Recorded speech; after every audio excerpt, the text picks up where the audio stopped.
It's early morning at the city animal shelter. The air is filled with the usual sounds: barking dogs, clanging food bowls, and the chatter of staff preparing for the day. But everything halts when a stray dog appears at the front gate. He's thin, his fur matted with mud, and he limps as if every step hurts. But it's not his condition that stops the staff in their tracks. It's what he carries so delicately in his mouth. Gently nestled between his teeth is a tiny, motionless kitten. The dog stands still, eyes pleading but calm, as if he knows exactly where he is and why he came.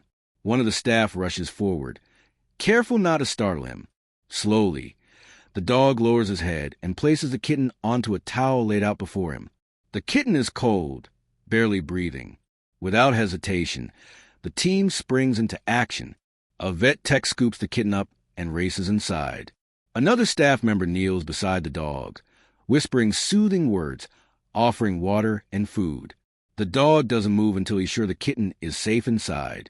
Only then does he collapse from exhaustion. He had nothing, no collar, no chip, no name. But he brought the shelter something priceless, a life he refused to let die. That morning, a stray became a hero. The dog steps forward with purpose, his thin frame shaking slightly from exhaustion.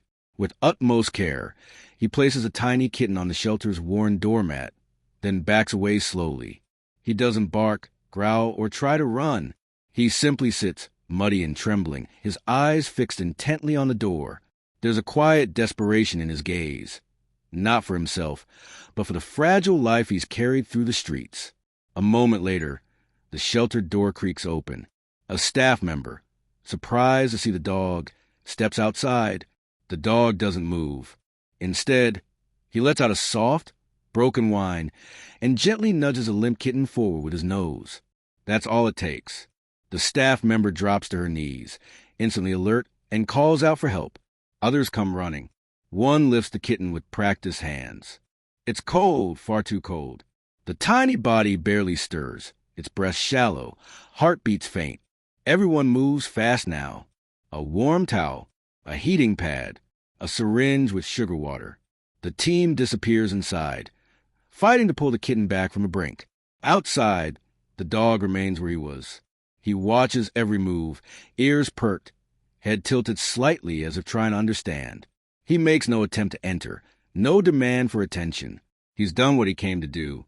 And still, he waits, hoping the little one makes it. Inside the clinic, the mood shifts from routine to urgent. The veterinary staff rush the kitten to the warming station, wrapping her in blankets, placing her near a heating pad. One tech gently massages her tiny body, while another checks her heartbeat with a stethoscope. It's faint, but it's there, a flicker of life, stubborn and fragile. Her temperature is dangerously low, and her breaths are shallow, but against the odds, she's hanging on. Outside the treatment room's frosted window, the dog remains unmoved. He sits in the same spot where he was left, eyes glued to the figures inside.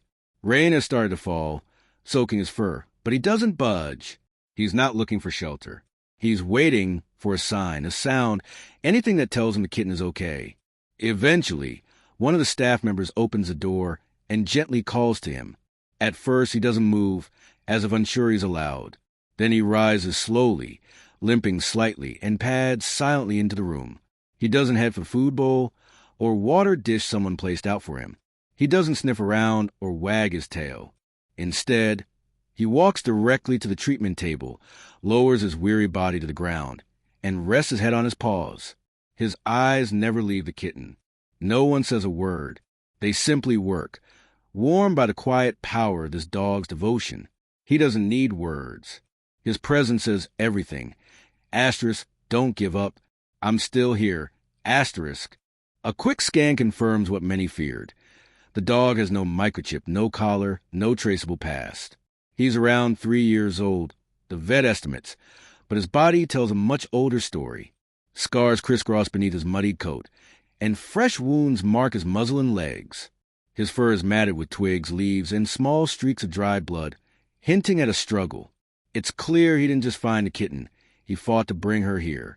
The scratches across his nose look recent, defensive, possibly from a larger animal. Or maybe even from pushing through thorny underbrush or resisting human hands that meant harm. Wherever he came from, whatever happened along the way, one thing is certain. He didn't stop, not until she was safe. The staff gathers around him, moved by the quiet bravery radiating from his tired body. He doesn't flinch during his examination. He doesn't resist being cleaned or bandaged. He keeps his eyes on the kitten the entire time, as though his job isn't finished. They begin to call him Guardian. It starts as a nickname, whispered affectionately by one of the vet techs. But soon everyone's using it, because no other name fits. He didn't just rescue her, he protected her.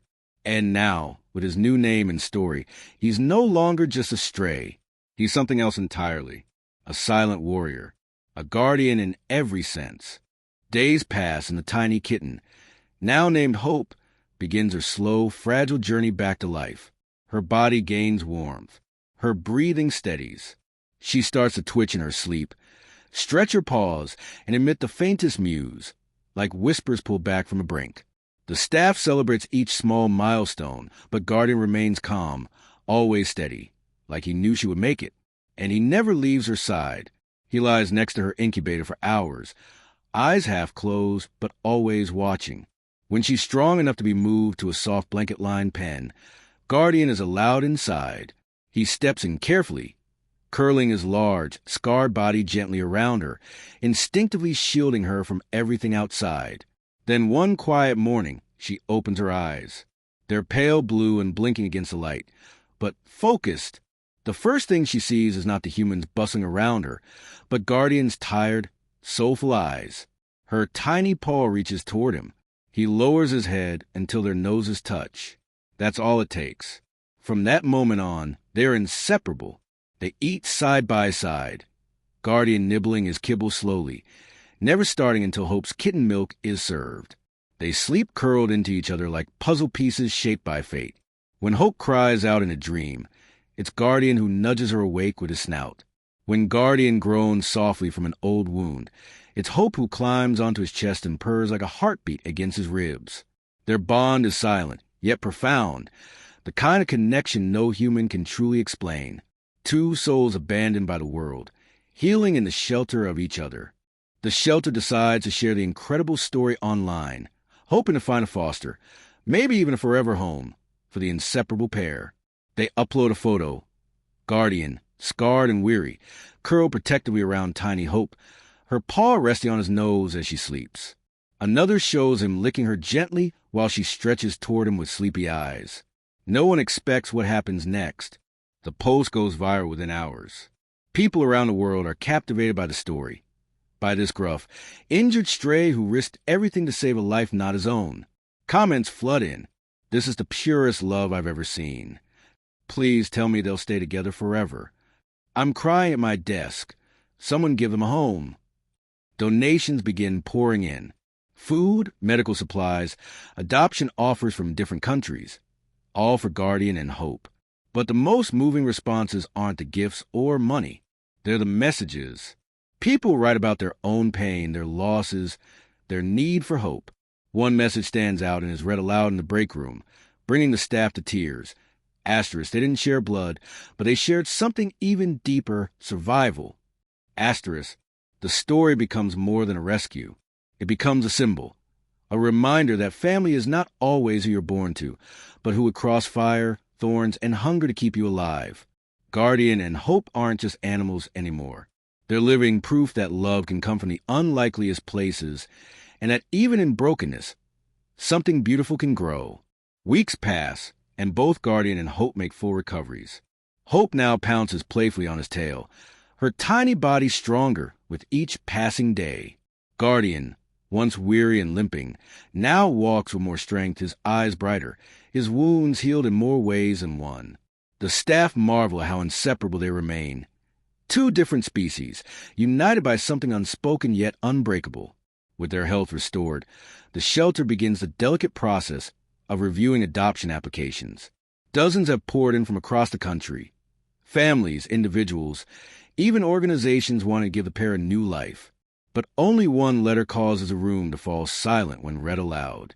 It's from a retired nurse named Eleanor. She writes with honesty and heart. Asterisk, last year, I lost my dog to cancer. A few months later, my elderly cat passed in her sleep. Since then, my home has been unbearably quiet. I followed Guardian and Hope's story from the start. I don't want to separate them. I don't want just a dog or just a cat. I want the family they became. I want to give them the quiet, loving home they clearly fought for together. Asterisk, there are no flashy words, no promises of luxury or grand estates. Just a promise of peace, companionship, and love. The very things these two animals crossed unknown miles in danger to find in each other. The staff doesn't hesitate. They know, deep down, that Eleanor isn't just another applicant. She's the one, a soul just as gentle and healing as Guardian and Hope themselves. On a crisp morning, under a soft golden sky, Guardian and Hope leave the shelter side by side, tails wagging, whiskers twitching, hearts full. There are no cages now, no medical tables or cold floors. Just a gentle hand holding the leash and a warm blanket waiting in the back seat of Eleanor's car. As the shelter staff waves goodbye, a few tears fall, not of sadness, but of deep, quiet joy. In their new home, Guardian and Hope thrive. The house is small and sunlit, filled with soft rugs, open windows, and quiet corners perfect for naps. Guardian takes to lying in front of the fireplace, while Hope curls up in the crook of his belly. They move together through the house like they've always belonged there, and maybe they have. Eleanor often watches them with a smile, her heart healing alongside theirs. She finds Guardian gently carrying Hope's toys in his mouth, small plush mice, tiny jingle balls, just like he once carried her. He'll place them beside her, then lie down close, as if to say, asterisk, I still have you. I'm still here. Asterisk. Hope, ever playful, climbs onto his back or swats his ears. When thunderstorms roll in, she tucks beneath his paw. Safe. When Eleanor walks into the room, Guardian lifts his head, Hope perks her ears, and both run to greet her, not just as her caretaker, but as their family. They are no longer survivors, no longer strays. They are home,